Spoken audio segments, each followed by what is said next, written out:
अब आप सुनेंगे रवि रंजन गोस्वामी द्वारा लिखित उपन्यासिका संकल्प का दूसरा भाग। आवाज सिद्धि की है। गोपीनाथ घर पहुंचे तो देखा पत्नी का रो रो कर बुरा हाल था।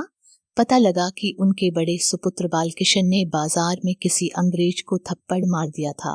क्योंकि इस घटना में एक हिंदुस्तानी ने अंग्रेज को थप्पड़ मारा था, इस मामले को संगीन समझा गया।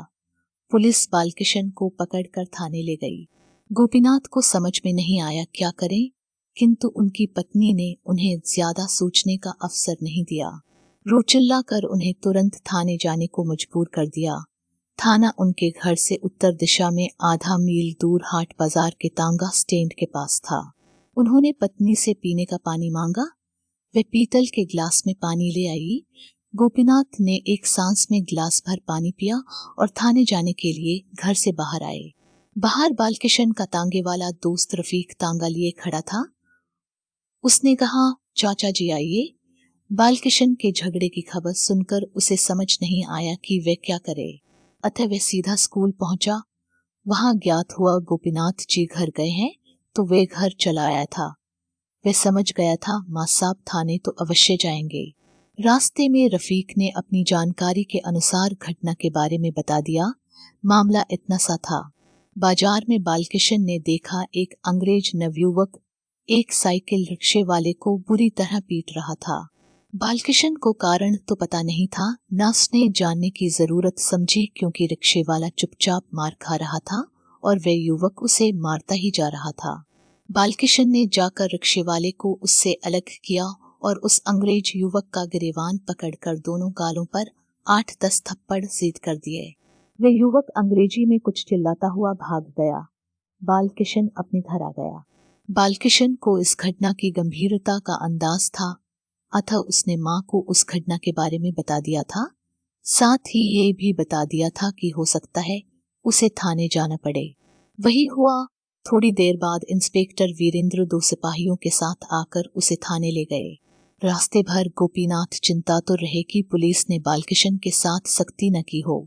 रफीक ने तांगा स्टैंड पर अपना तांगा खड़ा किया और वह भी गोपीनाथ के साथ थाने गया। थाना छोटा ही था, एक छोटा हाल, 2 कमरे, एक हवालात। हाल में घुसते ही बाईं तरफ एक बेंच पर बालकिशन को सकुशल बैठा देखकर गोपीनाथ की जान में जान आई। दाहिनी तरफ एक मेज कुर्सी पर सिपाही बैठा था। उसने पूछा, कहिए क्या काम है? गोपीनाथ ने कहा, मैं बालकिशन का पिता हूँ, दारोगा साहब से मिलना है। तभी दरोगा वीरेंद्र सिंह खुद ही कमरे से निकलकर वहां चले आए। दरोगा ने गोपीनाथ जी को ढाढ़स बंधाया और बालकिशन से मिलकर घर जाने को कहा। उसने उन्हें शाम तक बालकिशन के छूट जाने का आश्वासन दिया। गोपीनाथ बालकिशन से मिलकर आश्वस्त होकर रफीक के साथ वापस घर चले गए। वीरेंद्र सिंह ने एहतियातन बालकिशन को शाम तक थाने में बैठा के रखा कि अगर अंग्रेज युवक ने रिपोर्ट लिखवाई और बालकिशन भाग गया तो मुसीबत होगी। यद्यपि वह बालकिशन के कृत्य की मन ही मन प्रशंसा कर रहा था। उसने बालकिशन के लिए थाने में उचित खान पान की व्यवस्था की और उससे उस अंग्रेज युवक के खिलाफ शिकायत लिखवा कर रख ली थी। अगर वे युवक थाने में शिकायत दर्ज करता तो बालकिशन की ओर से भी शिकायत दर्ज होती, किंतु ऐसी नौबत नहीं आई। जनमत इस कदर अंग्रेजों के खिलाफ हो गया था कि बालकिशन द्वारा अंग्रेज युवक की पिटाई की घटना ने आसपास के क्षेत्र में बालकिशन की ख्याति बढ़ा दी थी।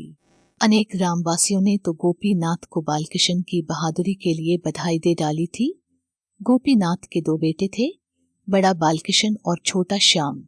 शिक्षक होने के नाते उन्होंने पुत्रों की पढ़ाई लिखाई पर विशेष ध्यान दिया था और उनके प्रयास का ही नतीजा था कि बालकिन 10वीं क्लास तक पढ़ लिख गया था। लेकिन उसके बाद उसने अपने कर्तव्य की इतिश्री समझ ली थी। सुबह अखाड़े में कसर करना, शाम को संध्या के पश्चात भोजन करके सो जाना उसकी दिनचर्या में शामिल थे। पोहनंत ने दिए और ढिबरी की रोशनी में पढ़ाई की थी। पुत्रों के लिए उन्होंने पेट्रोमैक्स लालटेन खरीद दी थी। उन सुविधाओं का अधिक फायदा छोटे पुत्र ने उठाया और उसने प्रथम श्रेणी में हाई स्कूल और द्वितीय श्रेणी में 12वीं की परीक्षा पास की।